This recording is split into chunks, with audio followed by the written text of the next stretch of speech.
പൊന്നൊളിയിൽ കല്ലറ മിന്നുന്നു, മഹിമയോടെ നാഥനുയർക്കുന്നു.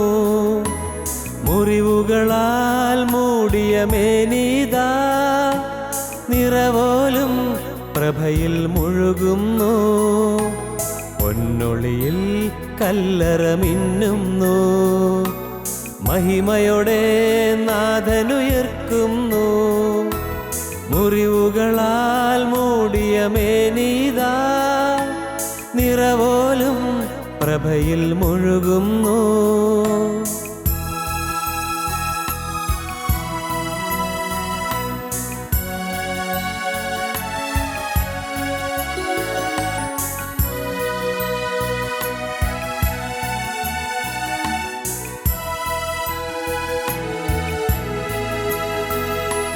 തിരുശിരസിൽ മുൾമുടി ചൂടിയവൻ, സുരഭിലമാം പൂങ്കതിരണിയുന്നു.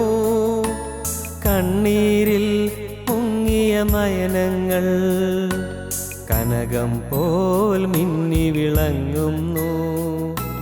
തിരുശിരസിൽ മുൾമുടി ചൂടിയവൻ, സുരഭിലമാം പൂങ്കതിരണിയുന്നു.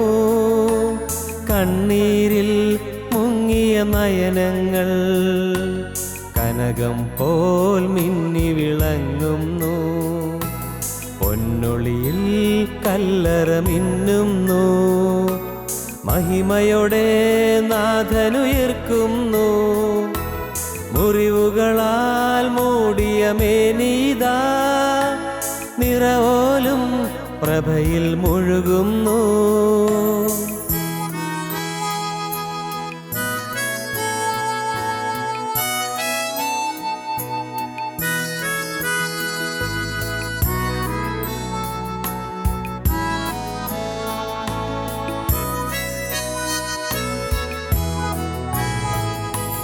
പുക പൊങ്ങും മരണത്താഴ്വരയിൽ പുതുജീവൻ പൂന്തളിരണിയുന്നു. മാനവരും സ്വർഗനിവാസികളും വിജയാനന്ദത്തിൽ മുഴുകുന്നു. പുക പൊങ്ങും മരണത്താഴ്വരയിൽ പുതുജീവൻ പൂന്തളിരണിയുന്നു. മാനവരും സ്വർഗനിവാസികളും വിജയാനന്ദത്തിൽ മുഴുകുന്നു. പൊന്നൊളിയിൽ കല്ലറ മിന്നുന്നു, മഹിമയോടെ നാഥനുയർക്കുന്നു. മുറിവുകളാൽ മൂടിയ മേനീതാ, നിറവോലും പ്രഭയിൽ മുഴുകുന്നു.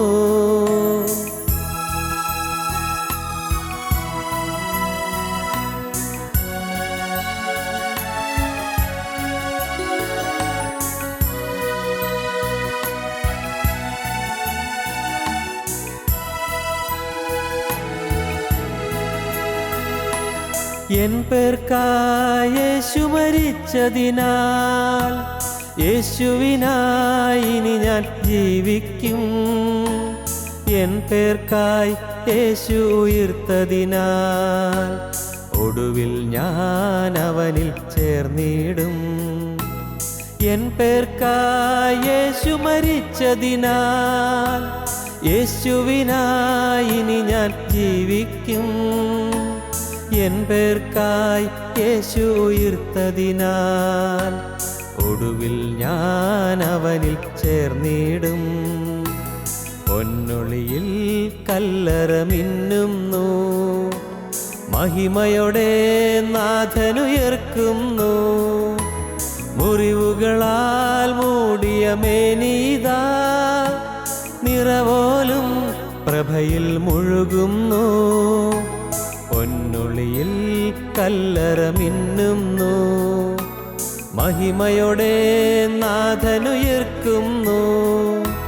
മുറിവുകളാൽ മൂടിയ മേനീതാ, നിറവോലും പ്രഭയിൽ മുഴുകുന്നു. ഞങ്ങളും ക്രൂശിക്കപ്പെട്ട ക്രിസ്തുവിനെ പ്രസംഗിക്കുന്നു. ദൈവ തിരുനാമത്തിൻ്റെ മഹത്വം ഉണ്ടാകട്ടെ. കർത്താവായ യേശുക്രിസ്തുവിൻ്റെ ഉയർത്തെഴുന്നേൽപ്പ് ഇന്നും ലോകത്തിൽ ഒരു അത്ഭുത വിഷയമാണ്.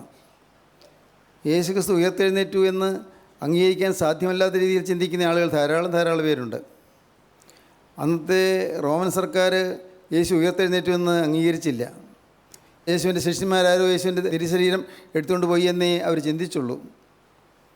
യേശുക്രിസ്തു ഉയർത്തെഴുന്നേറ്റു എന്ന് അത് അനേകർക്ക് വിശ്വസിക്കാൻ സാധിക്കുന്നത് സ്വന്തം ജീവിതത്തിൽ അനുഭവം ഉണ്ടാകുമ്പോഴാണ്.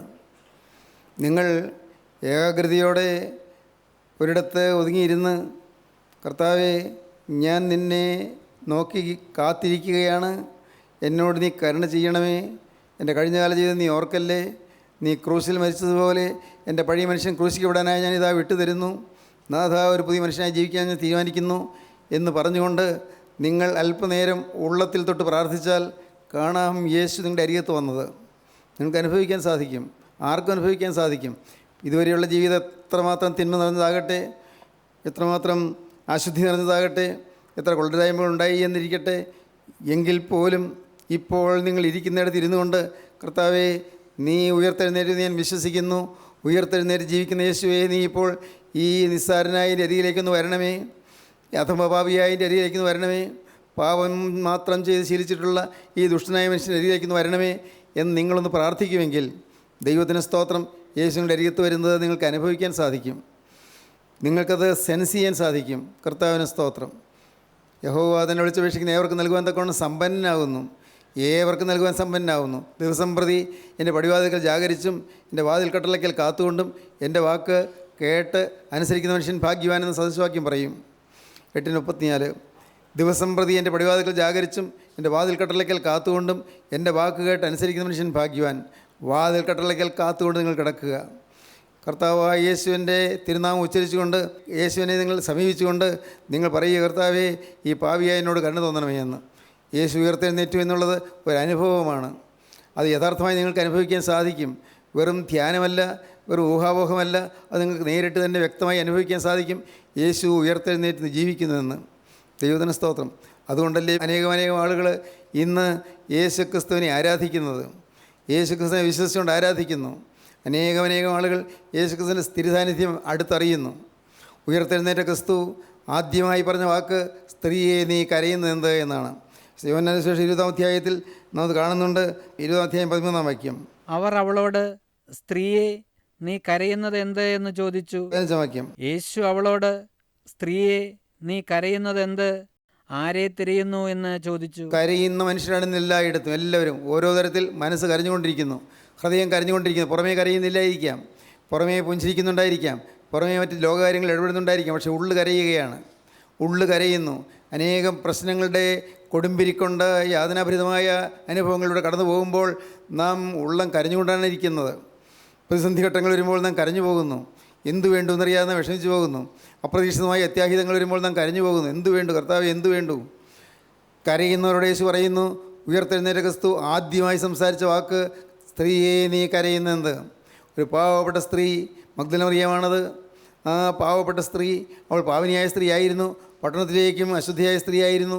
എന്നാൽ അവൾ യേശുവിൻ്റെ തിരുവചനം കേട്ട് യേശുവിനെ സ്വീകരിച്ചതിന് ശേഷം അവൾ യേശുവിൻ്റെ പിന്നിൽ നിന്ന് മാറിയിട്ടില്ല. ക്രൂശിൻ്റെ താഴ്വരയിൽ അവൾ ഉണ്ടായിരുന്നു, ക്രൂശിൻ്റെ ചുവട്ടിൽ അവൾ നിൽക്കുന്നുണ്ടായിരുന്നു. കർത്താവിൻ തിരുശരീരം അരിമത്തിക്കാരൻ യൗസേപ്പ് നീക്കോദിയോസ് എടുത്തുകൊണ്ട് പോകുമ്പോൾ അവളും പിന്നാലെ ചെന്നു. അവൻ വയ്ക്കുന്നിടം അവൾ സൂക്ഷിച്ചു നോക്കി. എല്ലാവരും പിന്തിരിഞ്ഞു പോയെങ്കിലും അവൾ പിന്തിരിഞ്ഞു പോയില്ല. യേശുവിനോടുള്ളതായ സ്നേഹം, യേശുവിൻ്റെ കഠിനപാവങ്ങളെല്ലാം ക്ഷമിച്ചല്ലോ എന്നുള്ളതായ ആ സന്തോഷത്തിന് നന്ദി, യേശു എൻ്റെ സകല പാവങ്ങളും പോക്കി എന്നെ ശുദ്ധീകരിച്ചല്ലോ എന്നുള്ള നന്ദി, എൻ്റെ ജീവിതത്തിൽ ഒന്നുപോയ എല്ലാ തിന്മകളും യേശു മായിച്ചു കളഞ്ഞല്ലോ എന്നുള്ള ആ നന്ദി കൊണ്ട് അവളുടെ ഹൃദയം നിറഞ്ഞു നിൽക്കുകയാണ്. അവൾ കല്ലറയ്ക്കൽ നോക്കി യേശുവിനെ കാണാൻ വന്നപ്പോൾ അവൾ കരയാൻ തുടങ്ങി. ദൈവത്തിന് സ്തോത്രം. അവൾ ഓടി സിഹിയോൻ മാളിയിലേക്ക്, മർക്കോസിൻ്റെ ദേറായിലേക്ക്. അവിടെ പ്രാർത്ഥിച്ചുകൊണ്ടിരുന്ന ശിഷ്യന്മാരോട് അവൾ അറിയിച്ചു, യേശുവിനെ കാണുന്നില്ല, തിരുശരീരം ആരോ എടുത്തുകൊണ്ട് പോയി എന്ന്. അവരെ ബന്ധപ്പെട്ടോടി, പത്രോസോടി, യോഹന്നാനോടി, അവരെല്ലാം കല്ലറയിൽ ചെന്നു. അവർ കുനിഞ്ഞു നോക്കി, കല്ലറവാതിൽ തുറന്നിട്ടുണ്ട്, പക്ഷേ അകത്താരെയും കാണുന്നില്ല. എന്തൊരത്ഭുതം! അവർ കുറേ നേരം നോക്കി നിന്നു, അർത്ഥം മനസ്സിലാകുന്നില്ല. അവർ തിരിച്ചുപോയി. പക്ഷേ മഗ്ദലന മറിയം തിരിച്ചു പോയില്ല. അവൾ അവിടെ തന്നെ കരഞ്ഞുകൊണ്ട് നിന്നു. അവൾ വീണ്ടും ഏങ്ങടിച്ചുകൊണ്ട് നിന്നു. അവളുടെ നാഥനെ കാണുന്നില്ല.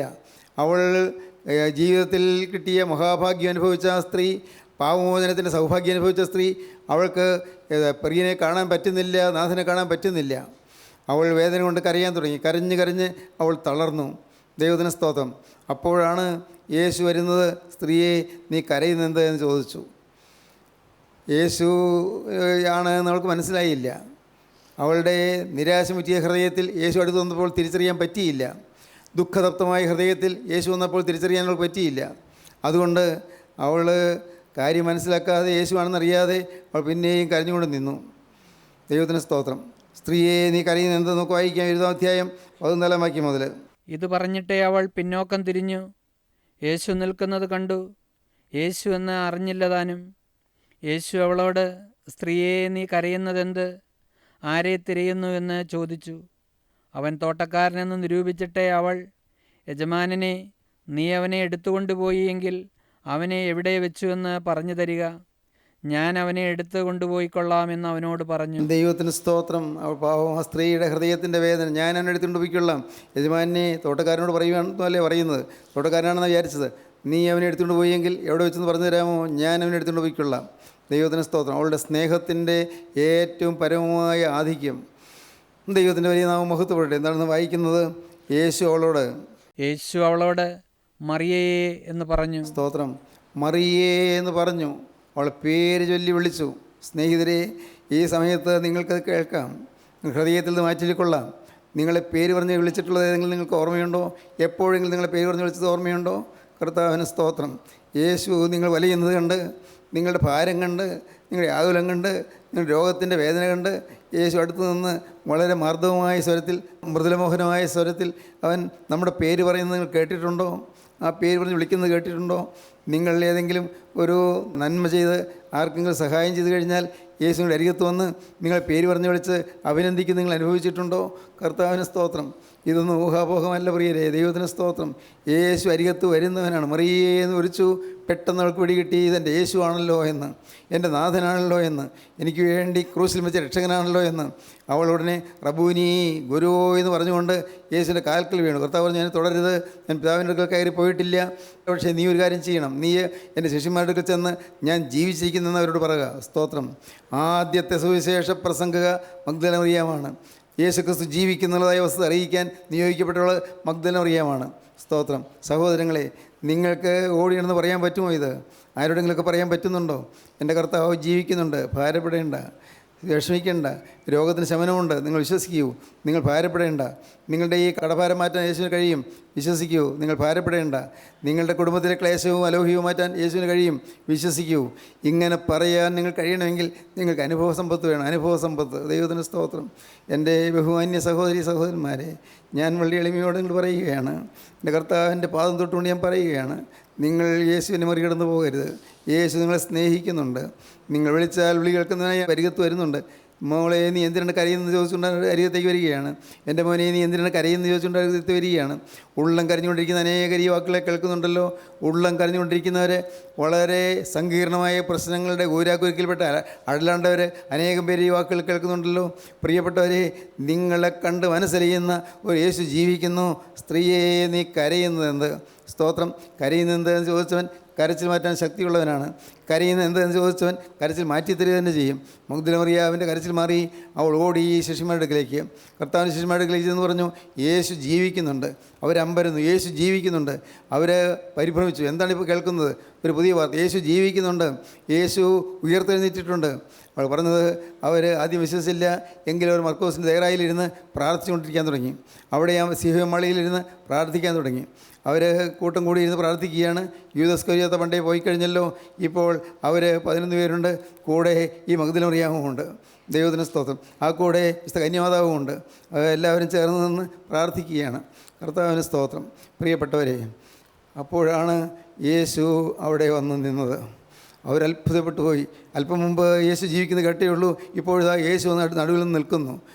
വാതിലും ജനലും എല്ലാം അടച്ചിട്ടിരിക്കുകയാണ്. യേശു ഇപ്പോൾ ഇവിടെ വന്ന് നിൽക്കുന്നു. എന്തൊരത്ഭുതം! അവർ ഞെട്ടിത്തരിച്ച് നോക്കിയപ്പോൾ യേശു ഇരുകര ഉയർത്തി. ആ കൈകളിലെ ആണിപ്പാട് കാണാം. ആ കൈകളിൽ രക്തം തുളിച്ച് വരുന്നത് അവർക്ക് കാണാം. ഓ, ഇത് നമ്മുടെ നാഥനാണല്ലോ, യേശു ആണല്ലോ ജീവിക്കുന്നത്. 3 ദിവസം മുൻപ് വെള്ളിയാഴ്ച ദിവസം ക്രൂശിന്മേൽ കിടന്ന് പിടഞ്ഞവനാണല്ലോ നമ്മുടെ അരികത്തെ ജീവനോട് നിൽക്കുന്നത്. അവർ അതിശയം കോരി നോക്കി നിന്നു. അവർ കാൽക്കൽ വീണു. യേശു പറഞ്ഞു, നിങ്ങൾക്ക് സമാധാനം. കർത്താവിന് സ്തോത്രം. അതാണ് ഉയർത്തെഴുന്നേറ്റ് ക്രിസ്തു പറയുന്ന രണ്ടാമത്തെ വചനം, നിങ്ങൾക്ക് സമാധാനം. എൻ്റെ സഹോദരങ്ങളെ, ആ വാക്ക് എന്ത് ആശ്വാസമാണ്, എന്ത് സമാധാനമാണ്. ആ വാക്ക് നമ്മുടെ ഹൃദയത്തെ കുളിർപ്പിക്കുന്നതല്ലേ. യേശു പറയും നിങ്ങൾക്ക് സമാധാനമെന്ന്. സമാധാനമില്ലാതെ വലയുന്നവരായി അനേകരുണ്ട്. ഓരോരുത്തർക്ക് സമാധാനം തന്നുകൊണ്ട് യേശു നിൽക്കുകയാണ്. നിങ്ങൾ വിശ്വസിക്കൂ, നിങ്ങൾ ഇരുന്ന് പ്രാർത്ഥിക്കൂ, നിങ്ങൾ യേശുവിനോട് യാചിക്കൂ. നിങ്ങൾ പ്രിയപ്പെട്ടവരെ, നിങ്ങൾ ഇന്ന് ഇത് കേട്ടുകൊണ്ടിരിക്കുമ്പോൾ തന്നെ ഹൃദയം കർത്താവിന് കൊടുത്തിട്ട് പഴയ പാവവഴികളിലൂടെ യാത്ര പറഞ്ഞിട്ട് എല്ലാ തിന്മയെയും വിട്ടിട്ട് കർത്താവിനോട് പറയും, കർത്താവേ, ഇന്ന് മുതൽ ഞാൻ നിൻ്റെ സ്നേഹത്തെ കണ്ടുകൊണ്ട് ഞാൻ നിനക്ക് വേണ്ടി അധ്വാനിപ്പാൻ ഞാനിതാ പുറപ്പെടുന്നു. കർത്താവിനോട് പറയൂ, കർത്താവേ, ഞാനും എനിക്കുള്ളതെല്ലാം യേശുവിന് നിൻ്റേതാണ്, എൻ്റേതല്ല എന്ന് സമർപ്പിച്ചുകൊണ്ട് പറയൂ. പ്രിയപ്പെട്ടവരെ, ഹൃദയത്തിൽ നിന്നാണ് പറയുന്നതെങ്കിൽ നിങ്ങൾക്ക് സമാധാനം കിട്ടും, സംശയിക്കേണ്ട. കർത്താവിന് സ്തോത്രം. ഇന്ന് സമാധാനമില്ലാത്തവരായി വന്നവർ അനേകരുണ്ട്. എന്നാൽ സമാധാനമുള്ളവരായി നിങ്ങൾക്ക് എഴുന്നേറ്റ് പോകാം. സമാധാനത്തിൻ്റെ നാഥൻ, സമാധാനത്തിൻ്റെ രാജകുമാരൻ നിങ്ങളുടെ അരികിലേക്ക് വന്ന് നിങ്ങളെ ചേർത്തടുപ്പിച്ച് പറയുകയാണ്, നിങ്ങൾക്ക് സമാധാനം. ദൈവത്തിന് സ്തോത്രം. ഉയർത്തെഴുന്നേറ്റ് മിശിഹാ വരെ പറഞ്ഞ പിന്നത്തെ വാക്ക്, അവരുടെ മേൽ ഊതിയിട്ട് നിങ്ങൾ പരിശുദ്ധാത്മാവിനെ കൈക്കൊള്ളുവിൻ എന്നാണ്. ഞാൻ വാക്യങ്ങൾ വായിക്കുന്നില്ല. നിങ്ങൾ പരിശുദ്ധാത്മാവിനെ കൈക്കൊള്ളുവിൻ. ദൈവത്തിന് സ്തോത്രം. പരിശുദ്ധാത്മാവിനെ കൈക്കൊള്ളുവിൻ. കർത്താവേ, ഉയർത്തെഴുന്നേറ്റ ക്രിസ്തു പറയുന്നത് നിങ്ങൾ പരിശുദ്ധാത്മാവിനെ പ്രാപിക്കണം. സഹോദരങ്ങളെ, നിങ്ങൾ ചിലർ മാനസാന്തരപ്പെട്ടവരാണ്, പക്ഷേ പരിശുദ്ധാത്മാവിനെ പ്രാപിച്ചിട്ടില്ല എന്ന് ഞാൻ പറയട്ടെ. മാനസാന്തരപ്പെട്ടവരാണ്. പരിശുദ്ധാത്മാവിൻ്റെ അഭിഷേകം നിങ്ങൾക്ക് ലഭിക്കേണ്ടിയിരിക്കുന്നു. പരിശുദ്ധാത്മാവിൻ്റെ നിറവ് നിങ്ങൾക്ക് കിട്ടേണ്ടിയിരിക്കുന്നു. പരിശുദ്ധാത്മാവിനെ പ്രാപിപ്പീൻ. നിങ്ങൾ പരിശുദ്ധാത്മാവിനെ പ്രാപിപ്പീൻ. ദൈവത്തിന് സ്തോത്രം. പരിശുദ്ധാത്മാവിനോട് മേൽ ഊതി പറഞ്ഞു, നിങ്ങൾ പരിശുദ്ധാത്മാവിനെ കൈക്കൊള്ളുവീൻ. ദൈവത്തിന് സ്തോത്രം. ഇങ്ങനെ പറഞ്ഞ ശേഷം അവൻ അവരുടെ മേൽ ഊതി, 22-ാം വാക്യം, ഇങ്ങനെ പറഞ്ഞ ശേഷം അവൻ അവരുടെ മേൽ ഊതി അവരോട്, പരിശുദ്ധാത്മാവിനെ കൈക്കൊള്ളുവീൻ. ആരുടെ പാപങ്ങൾ നിങ്ങൾ മോചിക്കുന്നുവോ അവർക്ക് മോചിക്കപ്പെട്ടിരിക്കുന്നു, ആരുടെ പാപങ്ങൾ നിർത്തുന്നുവോ അവർക്ക് നിർത്തിയിരിക്കുന്നു എന്ന് പറഞ്ഞു. സ്തോത്രം. പരിശുദ്ധാത്മാവിനെ പ്രാപിച്ചാൽ പാപമോചനത്തിന് അധികാരം ലഭിക്കും. ഹല്ലേലൂയ. ദൈവത്തിന് സ്തോത്രം. പരിശുദ്ധാത്മാവിനെ പ്രാപിച്ചാൽ മറ്റുള്ളവർക്ക് പരിശുദ്ധാത്മാവിനെ പകർന്നു കൊടുക്കാൻ സാധിക്കും. ദൈവത്തിന് സ്തോത്രം. പരിശുദ്ധാത്മാവിനെ പ്രാപിച്ചാൽ അനേകർക്ക് ആശ്വാസം കൊടുക്കാൻ സാധിക്കും. എൻ്റെ സഹോദരങ്ങളെ, നമ്മുടെ ഓരോരുത്തരുടെയും ജീവിതത്തിലേക്ക് യേശു എന്ന് കടന്നു വന്നുകൊണ്ട് ഇതാണ് പറയുന്നത്, നിങ്ങൾ കൂടി ഞാൻ ഈ ലോകത്തിന് സമാധാനം കൊടുക്കാൻ ഞാൻ ആഗ്രഹിക്കുന്നു. ഈ ലോകത്തിൽ നീറിപ്പോകുന്ന മനുഷ്യ മനസ്സുകൾക്ക് ആശ്വാസം കൊടുക്കാൻ ഞാൻ ആഗ്രഹിക്കുന്നു. നിങ്ങളുടെ ജീവിതത്തിൽ ഇറങ്ങി നിന്നുകൊണ്ട് ഈ ലോകത്തെ സുവിശേഷീകരിക്കാൻ ഞാൻ ആഗ്രഹിക്കുന്നു. ഈ ലോകത്തിൽ സമാധാനത്തിന് കണികയില്ലാതെ വലയുന്ന അലയുന്ന അനേകം ആളുകളുണ്ട്. അവർക്കെല്ലാം സമാധാനം കൊടുക്കാൻ ഞാൻ ആഗ്രഹിക്കുന്നു. കർത്താവിന് സ്തോത്രം. ഉയർത്തെഴുന്നതിന് ശേഷം കർത്താവായ യേശു പിന്നീട് പറഞ്ഞ വാക്ക്, ദൈവത്തിന് സ്തോത്രം. തോമസ് ലീഹ പറഞ്ഞു, ഞാൻ അവൻ്റെ കൈകളിൽ ആണിപ്പഴുത് കാണുകയും ആണിപ്പഴുതിൽ വിരലിടുകയും ചെയ്തിട്ടല്ലാതെ, മാത്രമല്ല അവൻ്റെ വിലാപ്പുറത്ത് കൈയിടുകയും ചെയ്തിട്ടില്ലാതെ ഞാൻ വിശ്വസിക്കുകയില്ല എന്ന് പറഞ്ഞു. മറ്റ് ശിഷ്യന്മാർ തോമസിനോട് പറഞ്ഞു, അന്നത്തെ കൂട്ടായ്മയിൽ തോമസ് ഉണ്ടായിരുന്നില്ല, അന്ന് തോമസ് ആബ്സെൻ്റ് ആയിരുന്നു, അത് നഷ്ടമായിപ്പോയി. പരിശുദ്ധാത്മാവിനെ കൈക്കൊള്ളൂ എന്ന് പറഞ്ഞപ്പോൾ ആ കൂട്ടത്തിൽ നിൽക്കുവാൻ തോമസ് ലീഹയ്ക്ക് കഴിഞ്ഞിരുന്നില്ല. എന്തുകൊണ്ടോ കഴിഞ്ഞില്ല. ദൈവത്തിന് സ്തോത്രം. പക്ഷേ തോമസ് ലീഹ ഇങ്ങനെ പറഞ്ഞു അവരോട്, നിങ്ങൾ എന്ത് പറഞ്ഞാലും ഞാൻ വിശ്വസിക്കുകയില്ല. ഞാൻ അവൻ്റെ കൈകളിൽ ആണിപ്പഴുത് കാണുകയും അവൻ്റെ ആണിപ്പഴുതിൽ എൻ്റെ വിരലിടുകയും അവൻ്റെ വിലാപ്പുറത്ത് കൈയിടുകയും ചെയ്തിട്ടല്ലാതെ ഞാൻ വിശ്വസിക്കുകയില്ല എന്ന് പറഞ്ഞു.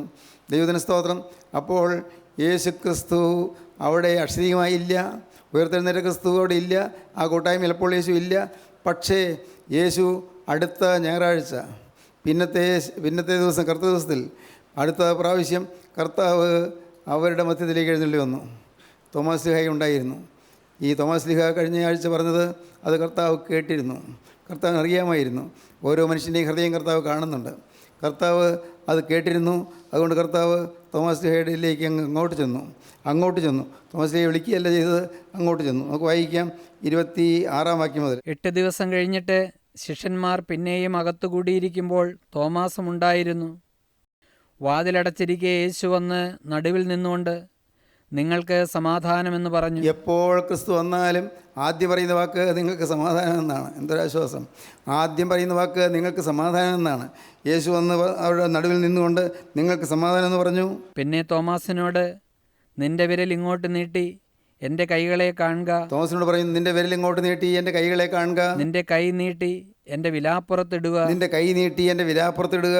അവിശ്വാസിയാകാതെ വിശ്വാസിയായിരിക്കുക എന്ന് പറഞ്ഞു. ദൈവത്തിന് സ്തോത്രം. തോമസ് ഞെട്ടിത്തരിച്ചുപോയി. കർത്താവ് പറയുകയാണ്, കഴിഞ്ഞയാഴ്ച കർത്താവ് ഞാൻ പറഞ്ഞത് കേട്ടല്ലോ എന്ന് തോമസിലേക്ക് മനസ്സിലായി. ഞാൻ പറഞ്ഞ അതേ വാക്കുകൾ കർത്താവ് പറയുന്നല്ലോ. എൻ്റെ ദൈവമേ, ഞാൻ ആരാണ്? കർത്താവ് ആരാണ്?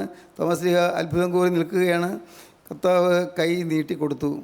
നിൻ്റെ വിരലിങ്ങോട്ട് നീട്ടി എൻ്റെ ഈ ആണിപ്പഴുത് കാണുക. നിൻ്റെ കൈ ഇങ്ങോട്ട് നീട്ടി എൻ്റെ വിലാപ്പുറത്ത് ഇടുക. ദൈവത്തിന് സ്തോത്രം. തോമസ് ലീഹ പറഞ്ഞ അതേ വാക്കുകൾ കർത്താവ് ആവർത്തിക്കുന്നു.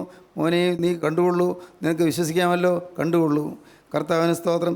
നിൻ്റെ കൈ നീട്ടി എൻ്റെ വിലാപ്പുറത്തിടുക, അവിശ്വാസിയാകാതെ വിശ്വാസിയായിരിക്കുക. ദൈവത്തിന് സ്തോത്രം. ഉയർത്തെഴുന്നേറ്റതിന് ശേഷം കർത്താവ് പറഞ്ഞ അടുത്ത തിരുമൊഴിയാണ് അവിശ്വാസിയാകാതെ വിശ്വാസിയായിരിക്കുക. ഇന്നിതെല്ലാം കേട്ടിട്ടും ഇപ്പോഴും വിശ്വാസം വരാത്ത പലരെങ്കിലും ഇവിടെ ഉണ്ടായിരിക്കുമെന്ന് ഞാൻ കരുതുന്നു.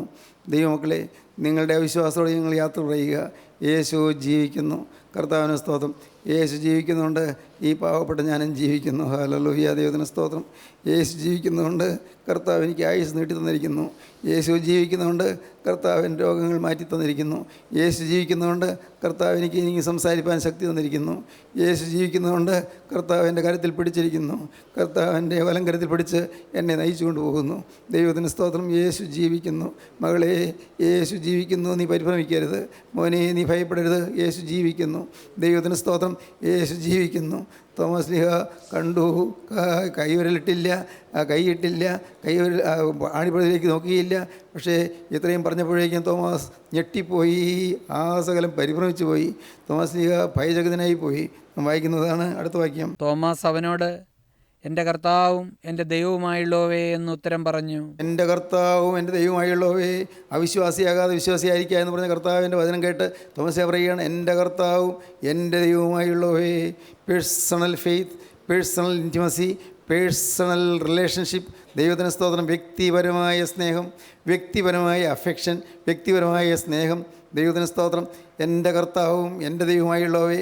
പ്രിയപ്പെട്ടവരെ, നിങ്ങൾ പറയണം, എൻ്റെ യേശുവേ എന്ന്, എൻ്റെ കർത്താവേ എന്ന്, എൻ്റെ നാഥ എന്ന്, എൻ്റെ പ്രാണപ്രിയനായ യേശുവേ എന്ന്, എൻ്റെ ജീവനായ യേശുവേ എന്ന്, എൻ്റെ ജീവൻ്റെ ജീവനായ യേശുവേ എന്ന്, എനിക്ക് പ്രാണസർവസ്വമായ യേശുവേ എന്ന്, എൻ്റെ സർവ്വസമ്പത്തുമായ യേശുവേ എന്ന്, എൻ്റെ പൊന്നായ യേശുവേ എന്ന്, തങ്കമായ യേശുവേ എന്ന്, എൻ്റെ മുത്തായ യേശുവേ എന്ന്, എൻ്റെ ദൈവമേ എൻ്റെ സമ്പത്തായ യേശുവേ എന്ന്.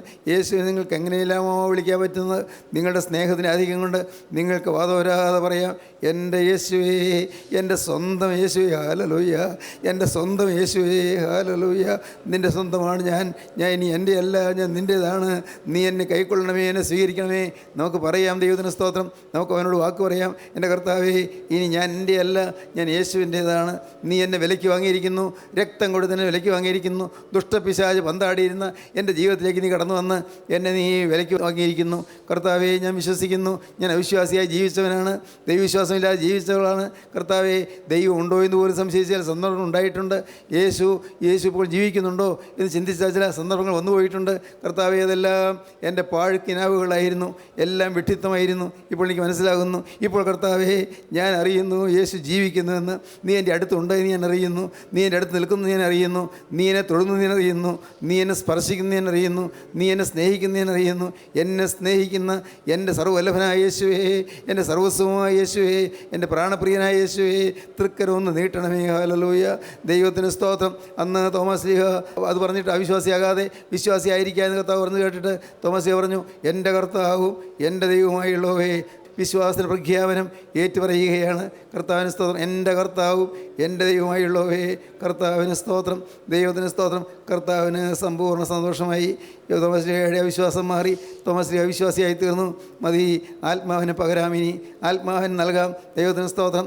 ആ വിശ്വാസം ഉണ്ടെങ്കിൽ, ആ ഒരൊറ്റ വിശ്വാസം മാത്രം ഉണ്ടെങ്കിൽ, എൻ്റെ കർത്താവും എൻ്റെ ദൈവം എന്നുള്ള വിശ്വാസമുള്ളവരിലേക്ക് ആത്മാവിന് പകരാൻ കർത്താവ് കാത്തു നിൽക്കുകയാണ്. ഇന്നിത് കേട്ടുകൊണ്ടിരിക്കുമ്പോൾ നിങ്ങളുടെ മേൽ ആത്മാവിനെ പകർന്നു വരും. ഒരേ ഒരു കാര്യം മാത്രം മതി, എൻ്റെ കർത്താവും എൻ്റെ ദൈവമായുള്ളവേ. ഇന്ന ദൈവം ഇതിൻ്റെ ദൈവം എന്നല്ല, ഇന്നയാളുടെ ദൈവം എന്നല്ല, ഇന്ന ഭക്തൻ്റെ ദൈവം എന്നല്ല, എൻ്റെ കർത്താവ് എൻ്റെ ദൈവം. ഹല്ലേലൂയ. എൻ്റെ പാപം വഹിച്ച എൻ്റെ യേശുവേ, എൻ്റെ പാപത്തിന് പരിഹാരമായി കുരിശിൽ മരിച്ച എൻ്റെ യേശുവേ, എൻ്റെ പാപത്തിൻ്റെ എല്ലാ കടച്ചീട്ടും കീറി തന്ന എൻ്റെ യേശുവേ, എൻ്റെ കഴിഞ്ഞകാല ജീവിതം മുഴുവൻ മാറ്റി തന്ന എൻ്റെ യേശുവേ, എൻ്റെ സർവ്വസമ്പത്തുമായ യേശുവേ, ഇപ്പോൾ ഞാനിതാ തൃക്കൈയിലേക്ക് എന്നെ ഏൽപ്പിച്ചു തരുന്നു.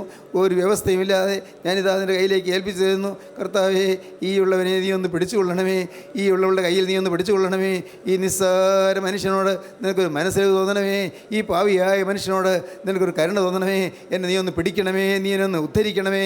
പാവച്ചേറിൽ നിന്ന് എന്നെ ഉദ്ധരിക്കണമേ. എൻ്റെ പാവച്ചെളികളെല്ലാം തിരുരക്തത്താൽ കഴുകിക്കളയണമേ. യേശുവേ, നിൻ്റെ തിരുരക്തം സകല പാവം പോക്ക് ശുദ്ധീകരിക്കുന്നത് ഞാൻ വിശ്വസിക്കുന്നു. കർത്താവിന് സ്തോത്രം. ദൈവത്തിന് സ്തോത്രം. കർത്താവിൻ്റെ വലിയ നാമം മഹത്വപ്പെടട്ടെ. ഇന്ന് ഇത് കേട്ടുകൊണ്ടിരിക്കുമ്പോൾ തന്നെ നിങ്ങൾക്ക് സമർപ്പണം എടുക്കാം. നിങ്ങൾക്ക് യേശുവിനോട് പറയാം, യേശുവേ, ഇപ്പോൾ തന്നെ ഇതിന് തൃക്കരം എൻ്റെ മേൽ വെച്ച് എന്നെ അനുഗ്രഹിക്കണമേ. ഇപ്പോൾ തന്നെ ഇതിന് തൃക്കരം എൻ്റെ മേൽ വെച്ച് എന്നെ വാഴ്ത്തണമേ, എന്നെ വിശുദ്ധീകരിക്കണമേ.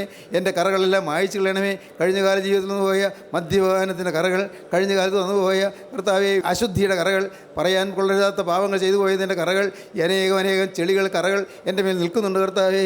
എല്ലാം കഴുകാൻ നിനക്ക് മാത്രമേ കഴിയുകയുള്ളൂ. ഞാൻ കഴിയാൽ പോവില്ല കർത്താവേ.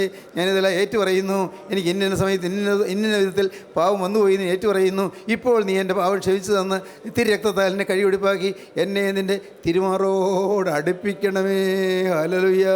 തിരുമാറോട് ചേർത്ത് അണയ്ക്കണമേ. ഹല്ലേലൂയ. നിൻ്റെ നിതാമൻ്റെ മേൽ എഴുതണമേ. ഹല്ലേലൂയ. തിരുരക്തത്തിൻ്റെ മുദ്ര എനിക്ക് തരണമേ. ഹല്ലേലൂയ. ഈ നിസ്സാര മനുഷ്യൻ്റെ പേര് ജീവൻ്റെ പുസ്തകത്തിൽ എഴുതി ചേർക്കണമേ. ഹല്ലേലൂയ, ഹല്ലേലൂയ, ഹല്ലേലൂയ, ഹല്ലേലൂയ, ഹല്ലേലൂയ, ഹല്ലേലൂയ. പ്രാർത്ഥിക്കൂ പ്രിയപ്പെട്ടവരെ, യേശുവിനോട് പറയൂ പ്രിയപ്പെട്ടവരെ, യേശുവിൻ്റെ കരങ്ങളിലേക്ക് ജീവിതം കൊടുക്കൂ പ്രിയപ്പെട്ടവരെ. നിങ്ങൾ യേശുവിൻ്റെ അടുക്കൽ നിങ്ങൾ ഇപ്പോൾ മുട്ടുകുത്തുകയും ദൈവത്തിന് സ്തോത്രം. യേശുവിനെ നിങ്ങൾ കണ്ടുകൊണ്ട് യേശുവിനോട് പറയുകയും, യേശുവേ, പാവിയായ എന്നോട് കരുണ തോന്നണമേ. എൻ്റെ യേശുവേ, ഈ നിസ്സാര മനുഷ്യനോട് കരുണ തോന്നണമേ. നാഥ, നീ എന്നെ അനുഗ്രഹിക്കണമേ. കാരുണ്യവാനായ ഞങ്ങളുടെ സ്വർഗീയ പിതാവേ, ഈ നല്ല സമയത്തിനായി ഞങ്ങൾ നിന്നെ സ്തുതിക്കുന്നു. അവിടുത്തെ ഭാഗ്യകരമായ തിരുവചനങ്ങൾക്കായി ഞങ്ങൾ നിന്നെ സ്തുതിക്കുന്നു. ഞങ്ങളെ അനുഗ്രഹിപ്പാനോട് നിരന്തരം ഒന്നിനായി ഞങ്ങൾ സ്തുതിക്കുന്നു. എല്ലാവരെയും വാഴ്ത്തണമേ കർത്താവേ. എല്ലാവരെയും വിശുദ്ധീകരിക്കണമേ കർത്താവേ. എല്ലാ നന്മകളാൽ നിറയ്ക്കണമേ. യേശുവിന് രണ്ടാമത്തവരിന് വേണ്ടി ഞങ്ങൾ ഒരുക്കണമേ. യേശുക്രിസ്തുവിൻ്റെ രാജകീയ നാമത്തിൽ പ്രാർത്ഥിക്കുന്ന കൃപയോടെ കേൾക്കണം പിതാവേ. ആമീൻ. ഹല്ലേലൂയ.